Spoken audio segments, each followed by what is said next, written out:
ભોજન સાથે જલપાન કઈ રીતે લેવું? તો જમ્યા પહેલાં આપણે જો પાણી પહેલાં પીએ છીએ તો આપણી પાચન શક્તિ નબળી બને છે, આપણો ડાયજેસ્ટિવ પાવર નબળો બને છે.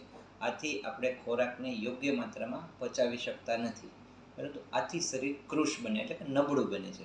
સ્વસ્થ વ્યક્તિએ તો બિલકુલ ન લેવું, પરંતુ જે લોકો વજન ઘટાડવા માગે છે તેને જરૂર જમ્યા પહેલાં 1 થી 1.5 ગ્લાસ પાણી જરૂર લઈ લેવું. જો જમવાની સાથે પાણી લઈએ છીએ તો આહારનો યોગ્ય સમ્યક માત્રામાં પાચન થાય છે. જમવાની સાથે સાથે પાણી પીવું એ શ્રેષ્ઠ છે. આથી છાશ પણ આપણે જમવાની સાથે સાથે પીવી જોઈએ. અને જમવાના અંતે પાણી, જો જમવાના અંતે પાણી પીએ છીએ તો કફગુણની વૃદ્ધિ થાય છે.